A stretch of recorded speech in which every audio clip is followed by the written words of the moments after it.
My friends, today we gather under the green and white banner, not merely to celebrate the birth of our nation, but to remember that every nation, like every human soul, has an unconscious, a hidden story that shapes its destiny. Pakistan was not born only from politics, it was born from a collective dream.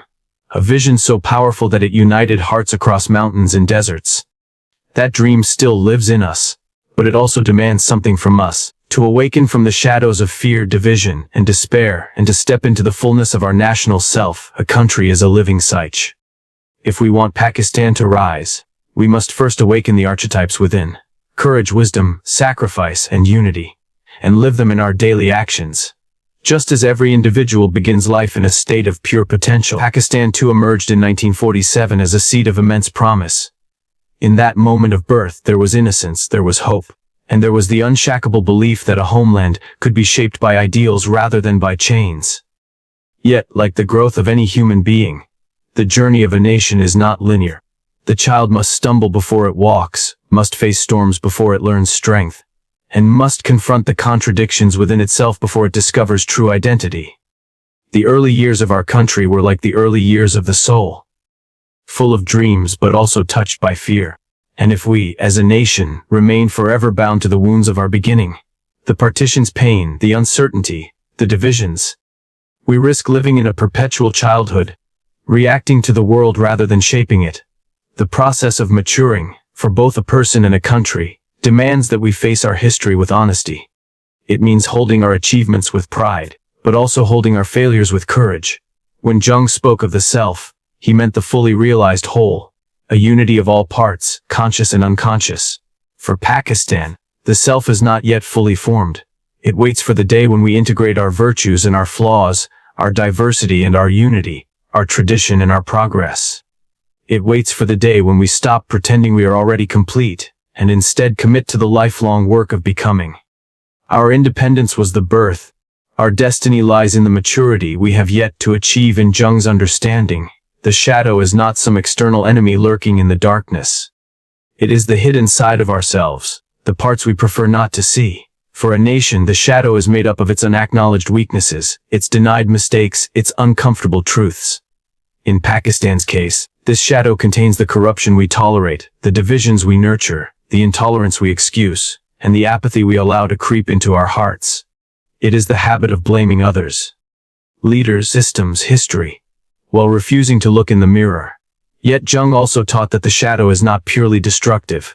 Inside it lies enormous potential, because what we suppress does not disappear, it waits. The same fire that burns in anger can be redirected to fuel justice. The same energy that festers in prejudice can be transformed into love for humanity. The same despair that makes us passive can awaken in us the resolve to act. Our chains are forged in the shadow, but so are the keys to unlock them. Facing the national shadow is not an act of humiliation. It is an act of courage. It requires that we strip away the false pride that says, "We have no faults," and replace it with the deeper pride of a people unafraid to confront their flaws. This confrontation is not for self-punishment but for self-liberation. Every time we admit the truth about what holds us back, whether it is dishonesty in business, injustice in law, or prejudice in society, we loosen the grip of those chains. If we continue to avoid the shadow, it will continue to guide our destiny from behind the scenes, repeating the same patterns over decades.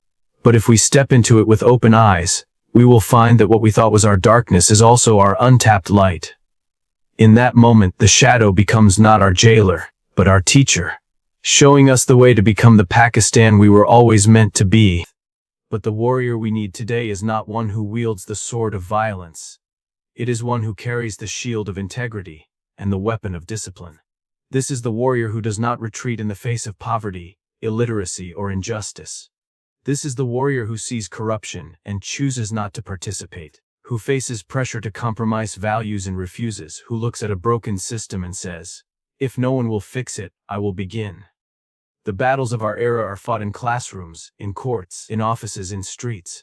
Wherever truth and falsehood collide, the warrior archetype does not emerge by accident. It is forged through trial, strengthened by self-control, and sharpened by a sense of higher purpose. We cannot awaken it by waiting for a hero to arrive from somewhere else. Jung would remind us that the hero we wait for lives inside us already, dormant but not dead. The collective warrior of Pakistan will rise only when each citizen becomes a warrior in their own sphere. The student who refuses to cheat, the leader who chooses service over ego, the neighbor who stands up for the oppressed. When the warrior archetype is awake in the national psyche, something profound happens. Fear loses its throne. The people stop asking, "Who will save us?" and start declaring, "We will save ourselves."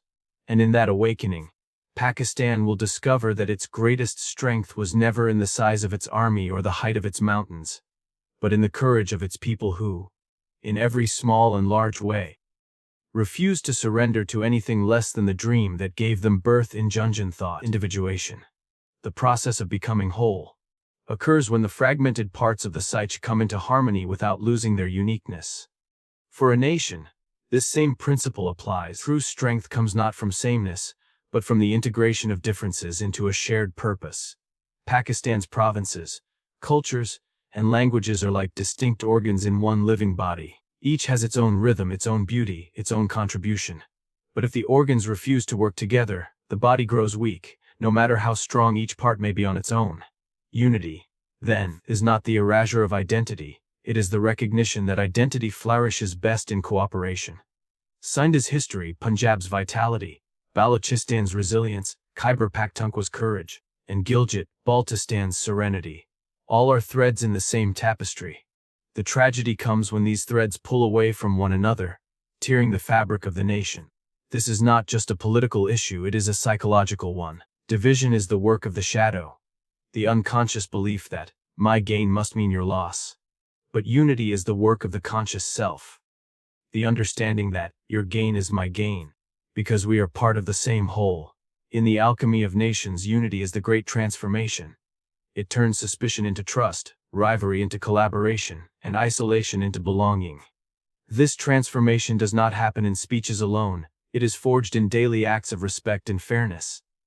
It is built when a person from Karachi treats a person from Quetta as a brother, when a policymaker in Lahore listens to the voices from Skardu, when a farmer in Multan prays for the rain to fall not only on his own fields but on the fields of the entire land. When unity takes root, a nation becomes more than the sum of its parts. It becomes a force of nature. And in that state, even the greatest challenges lose their power to destroy.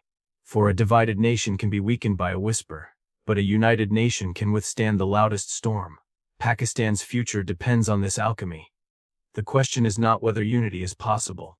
The question is whether we are willing to see one another not as strangers sharing a flag, but as a single soul living in many bodies. Jung once said, "Until you make the unconscious conscious, it will direct your life and you will call it fate." This truth does not only apply to individuals, it applies to nations. A country that drifts without self-awareness becomes a victim of repeating cycles, reliving the same crisis under different names, blaming external forces while remaining blind to the internal patterns that create them. Pakistan, like every nation, has a psyche, a collective mind shaped by its history, its struggles, its victories, and its wounds. To become self-aware as a nation is to awaken to the reality of who we are, why we exist, and what purpose we serve in the world. Self-awareness at the national level is not achieved by nostalgia alone. Remembering the sacrifices of our founders is vital, but memory without reflection is incomplete. We must ask, have we lived up to the dream of 1947? Have we carried forward the ideals of justice, equality, and dignity that were promised to every citizen? These questions are not meant to diminish our pride, but to deepen it. For true pride is built on truth, not illusion. A self-aware Pakistan is one that looks in the mirror and sees both its strengths and its flaws without flinching. It acknowledges the brilliance of its youth, the richness of its culture, the beauty of its land, and also the corruption that poisons its systems, the divisions that weaken its unity, the complacency that slows its progress. In seeing clearly, it chooses consciously. In choosing consciously, it shapes its own destiny. The alternative is to remain in the haze of unconsciousness, where history repeats like an echo, and external powers write our story for us. But when a nation wakes up to itself, when it becomes aware of its potential and its responsibility, it begins to steer its own ship. It stops asking, "What will happen to us?" and starts declaring, "We will decide what happens." That is when fate transforms into destiny. On this 14 August 2025, the call is clear. Pakistan must awaken to itself. For destiny does not belong to the strongest, the richest, or the most powerful. It belongs to those who know who they are, where they stand, and where they are going. And when we as one people answer that call with courage and clarity, no force in the world can keep us from becoming the Pakistan we were always meant to be. On this 14 August 2025, let us not merely wave the flag, but become the flag, green in faith, white in peace, strong in unity, and alive in purpose. The soul of Pakistan is calling. Let us answer.